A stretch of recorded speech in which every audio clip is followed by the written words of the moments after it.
सोचो बीजेपी के सबसे बोल्ड हिंदुत्व लीडर तेलंगाना में थे टी राजा सिंह और वही पार्टी छोड़ के चले गए। ऐसा क्या हो गया कि टी राजा सिंह जो बीजेपी के एक फायर ब्रांड एमएलए माने जाते थे गोश महल सीट से हैदराबाद में तेलंगाना में, और ये वो सीट है जहां से वो लगातार 2014 से जीतते आ रहे हैं और ज्यादातर वो अपने दम पे जीतते आ रहे हैं। उनका एक परमानेंट वोट बेस है और ऐसे लीडर अचानक से पार्टी छोड़ के चले जाएं। क्या इसका इंपैक्ट पार्टी के ऊपर नहीं होगा? क्या इसका इंपैक्ट लोगों के ऊपर नहीं होगा जो लगातार उस पॉलिटिकल पार्टी से जुड़े हुए हैं और वोट डालते हैं उसकी आइडियोलॉजी के ऊपर? या फिर इसका कोई इंपैक्ट नहीं होगा बीजेपी के ऊपर? आज की इस वीडियो में हम चर्चा करेंगे टी राजा सिंह के पार्टी छोड़ने के नुकसान का और साथ ही साथ लार्जर इंपैक्ट पे ये बात करेंगे कि बीजेपी का क्या नुकसान होगा और क्या बीजेपी का फ्यूचर है लार्जर साउथ इंडिया में। क्योंकि जब भी हम बीजेपी की बात करते हैं हम बीजेपी को एक लार्जर नेशनल पार्टी के डिस्कोर्स से समझते हैं, पर जब हम बीजेपी को लार्जर नेशनल पार्टी के डिस्कोर्स से समझते हैं हम अक्सर ये चीज भूल जाते हैं कि महाराष्ट्र में आके बीजेपी का जो विक्ट्री रथ है वो रुक जाता है। कर्नाटका में बीजेपी की प्रेजेंस है पर तेलंगाना में बड़ी कम प्रेजेंस है। तमिलनाडु में तो मिनिस्क्यूल प्रेजेंस है और आंध्र प्रदेश में वो अपने अलायंस पार्टनर्स के साथ मिलके सरकार चला रहे हैं और केरल में पहली बार बीजेपी की इस बार एक सीट आई है।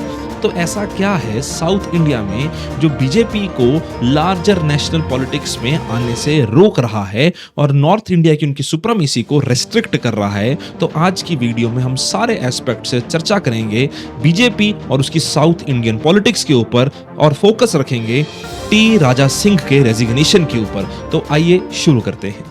तो सबसे पहले तो अगर हम बात करें टी राजा सिंह के रेजिग्नेशन के ऊपर, तो राजा सिंह जी ने क्या कहा? उन्होंने कहा, एक्यूज किया अपनी पार्टी हाईकमांड के कुछ लोगों को या पार्टी के कुछ लोगों को कि किस तरह से वो आउटसाइडर्स को या उन लोगों को बढ़ावा दे रहे हैं जो वीआईपी कल्चर को प्रमोट करते हैं।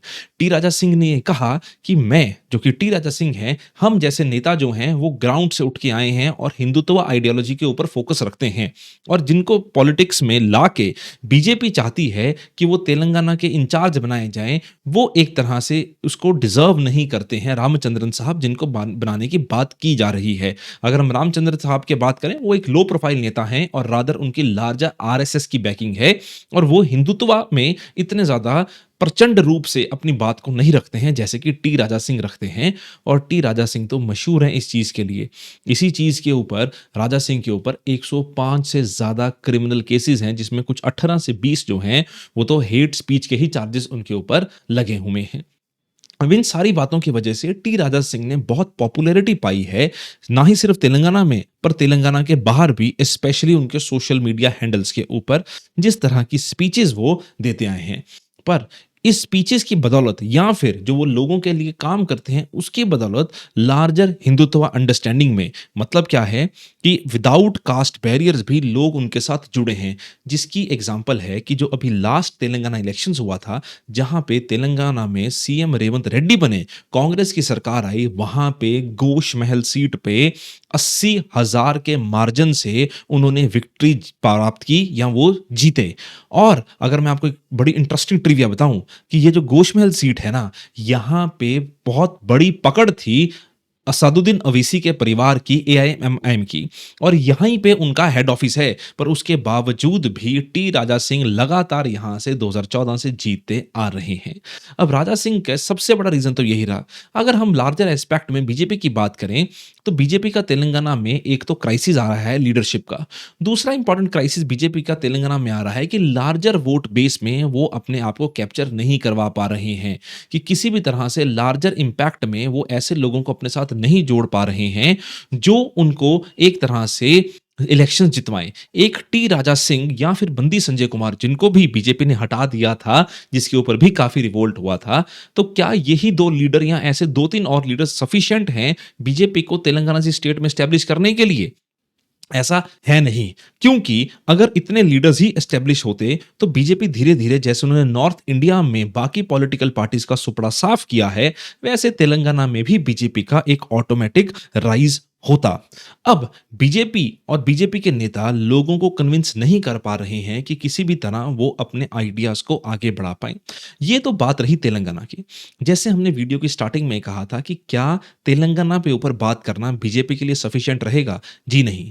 बीजेपी की अगर सफिशिएंसी की बात करनी है या लार्जर एस्पेक्ट में हिंदुत्व को समझना है साउथ इंडिया में, तो हम लार्जर अंडरस्टैंडिंग से पूरे साउथ इंडियन स्टेट्स के हिसाब से बीजेपी को और हिंदुत्व का जो चैरियट है उसको समझते हैं। तो सबसे बड़ा सवाल जो कल से लोगों के दिमाग में घूम रहा है, जब से टी राजा सिंह ने रिजाइन किया है और पहले भी कुछ तमिलनाडु में अन्नामलाई साहब को हटाया गया और उसी तरह कर्नाटका में भी डिस्प्यूट चल रहा है। केरल में बीजेपी की सिर्फ एक सीट है। तो क्या लोग पूछ रहे हैं कि is this the end of Hindutva in south India? क्योंकि अगर हम डाटा की बात करें तो सीएसडीएस लोक नीति सर्वे के हिसाब से साउथ इंडिया में बीजेपी का सबसे वीक रीजन है। तेलंगाना में 63% लोग जो हैं वो मोदी सरकार से डिससैटिस्फाइड हैं।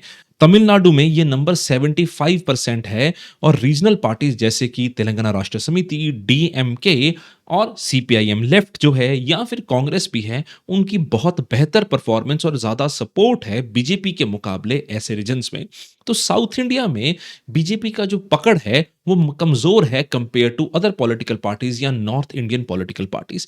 इसी वजह से लोगों के सामने ये सवाल उठा कि क्या राजा सिंह का रेजिग्नेशन अकेले में देखा जा सकता है या लार्जर कॉन्टेक्स्ट में, ये साउथ इंडिया के कॉन्टेक्स्ट में देखा जाए या उससे भी लार्जर कॉन्टेक्स्ट में ये बीजेपी और उसका साउथ इंडिया के साथ जो रिलेशन है, पॉलिटिक्स साथ रिलेशन है, उस कॉन्टेक्स्ट में देखा जाए।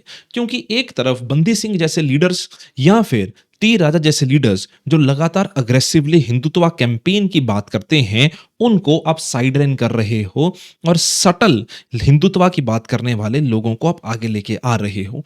तो क्या बीजेपी चाहती है कि उसको साउथ इंडिया में एक अग्रेसिव हिंदुत्व पार्टी की तरह ना देखा जाए और रादर वो इसी तरह से जो वहां की लोकल पॉलिटिक्स है उसमें एसिमिलेट करने के लिए वो वहीं की लोकल पॉलिटिक्स के नेता को लेके आए? पर क्या आप एक बात बताइए कि जब आप मार्केट जाएंगे और आपके सामने एक वेल एस्टेब्लिश्ड ब्रांड है, वो वही चीज बेच रहा है, तो क्या आप नए ब्रांड की चीज खरीदेंगे? जी नहीं।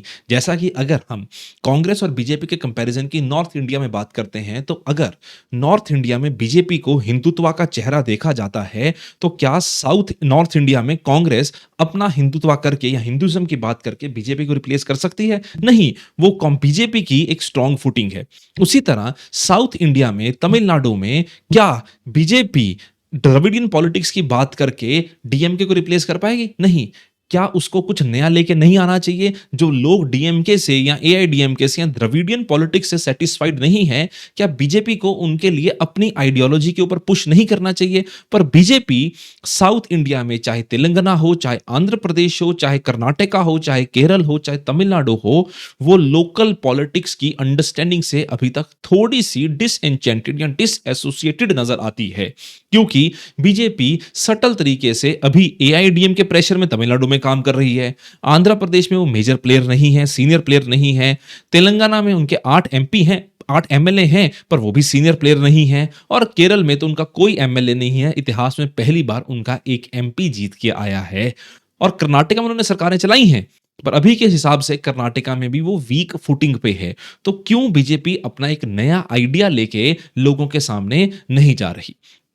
तमिलनाडु में अगर हम बात करें तो अन्नामलाई जी को हटाने के बाद काफी लोगों ने सोशल मीडिया के ऊपर अग्रेसिवली बीजेपी को क्रिटिसाइज किया था, क्योंकि अभी तक अन्नामलाई साहब को बीजेपी ने कहीं भी एज सच एडजस्ट नहीं किया है और ना ही बताया है कि तमिलनाडु में बीजेपी का फ्यूचर क्या है। और एक तरह से एआईडीएम के साथ अलायंस करके वो वहां पे अपनी राजनीति करने की कोशिश कर रहे हैं। अगर हम बात करें कर्नाटका की, तो कर्नाटका में तो सबसे बड़ी दिक्कत क्या है कि कर्नाटका में येदियुरप्पा फैमिली के आगे बीजेपी की चलती नहीं है। अगर हम बात करें येदियुरप्पा फैमिली की, तो येदियुरप्पा साहब पहले बीजेपी के मुख्यमंत्री थे कर्नाटका में, फिर उनको हटा के बसवराज बोम्मई को लाया गया। पर बसवराज बोम्मई भी जो लिंगायत नेता थे, वो पसंद तो येदियुरप्पा की ही थे और वो ज्यादा सक्सेसफुल नहीं हुए, जिसका रिजल्ट क्या हुआ कि कर्नाटका में सीतारामैया और डीके शिव कुमार की जोड़ी ने कांग्रेस को एक ऐतिहासिक जीत लेके आई। इतनी सीटें कि बीजेपी कंप्लीटली डेसिमेट हो गया कर्नाटका विधानसभा या विधानसभा के इलेक्शंस में। और आज के समय के ऊपर भी लगातार हम पढ़ते हैं कि कर्नाटका बीजेपी में कभी कोई नेता डिसेंट कर रहा है, कभी कोई नेता डिसेंट कर रहा है। किसके खिलाफ? येदियुरप्पा के परिवार के खिलाफ, क्योंकि आज के समय के ऊपर येदियुरप्पा के जो सुपुत्र हैं या बेटे हैं, वही कर्नाटका के बीजेपी के पार्टी के मुखिया बने बैठे हैं। तो कर्नाटका में भी बीजेपी जो अपने आप को डायनेस्टी के विरुद्ध बताती है, कर्नाटका में वो डायनेस्टी को ही सपोर्ट कर रही है, जिसकी वजह से कर्नाटका में भी वो डिसएन्चेंट हो रही है। तो इन सारी वजहों से एक सवाल निकल के आता है कि क्या ये एंड है हिंदुत्व का साउथ इंडिया में? ये थोड़ा एक्सट्रीम हो जाएगा। ये हिंदुत्व एक आइडियोलॉजिकल फोर्स है और राजा सिंह ने खुद कहा है कि आइडियोलॉजी के लिए काम वो कर रहे हैं और मोदी जी, अमित शाह जी और योगी आदित्यनाथ जी में उनकी एक बहुत बड़ी आस्था है जो वो हमेशा चलती रहेगी। लेकिन बीजेपी को साउथ इंडिया में अपनी स्ट्रेटेजी को रीथिंक करना पड़ेगा, ज्यादा इंक्लूसिव अप्रोच के साथ जाना पड़ेगा, लोकल इश्यूज के ऊपर फोकस करना पड़ेगा और इंटरनल यूनिटी को और स्ट्रेंथन करना होगा अगर वो चाहते हैं कि वो साउथ इंडिया में और राइज करे। वरना रीजनल पार्टीज और कांग्रेस जो ऑलरेडी वेल एस्टेब्लिश्ड फोर्सेस हैं, वो बीजेपी को कभी ग्रो नहीं करने देंगी। बीजेपी को अपने आप को और स्ट्रेंथन करना पड़ेगा अगर वो इंडिपेंडेंटली साउथ इंडिया में ग्रो करना चाहती हैं। इसकी सबसे बड़ी एग्जांपल है जिस तरह से बीजेपी ने आरएसएस की मदद के साथ नॉर्थ ईस्ट में ग्रो किया, वेस्ट बंगाल में ग्रो किया, ओडिशा में ग्रो किया और धीरे धीरे धीरे वो केरल में भी काम करने की कोशिश कर रहे हैं, जिसका सबूत है इस बार केरल में पहली बार एक एमपी जीत के आए, सुरेश गोपी साहब। काफी लोग ये भी बोलते हैं कि वो अपनी ही बदौलत जीत के आए हैं, पर फिर भी पार्टी सिंबल तो बीजेपी का है। तो इन सारी वजहों को देखते हुए हमें इस चीज के हम मॉरल पे पहुंचे हैं कि बीजेपी को अपने आइडियोलॉजिकल फोर्सेस को साथ अलाइन करके ही स्ट्रेटजीज को बनाना पड़ेगा, क्योंकि पॉलिटिक्स जो होती है वो हमेशा अर्थमेटिक की नहीं, पॉलिटिक्स अर्थमेटिक प्लस केमिस्ट्री की गेम होती है कि नंबर्स के सहारे जब तक सरकार तभी तक चलती है जब तक लोगों के साथ आपकी केमिस्ट्री संपूर्ण है या अच्छी है। अगर लोगों के साथ आपकी केमिस्ट्री संपूर्ण नहीं बैठती तो नंबर्स भी नहीं आते हैं। तो पॉलिटिक्स सिर्फ कास्ट के बेसिस के ऊपर या रिलीजन के बेसिस के ऊपर नहीं चलती है, पॉलिटिक्स केमिस्ट्री के बेसिस के ऊपर भी चलती है। तो बीजेपी को साउथ इंडिया में ग्रो करने के लिए अपने लीडर्स को, लोकल लीडर्स को, ग्राउंड लेवल लीडर्स को पुश करना पड़ेगा, तभी बीजेपी ग्रेजुअली साउथ इंडिया में ग्रो कर सकती है। If you like the video, please subscribe to our YouTube channel, hit the like button, and also please support us on X and Instagram. The handles are right in front of you. Thank you.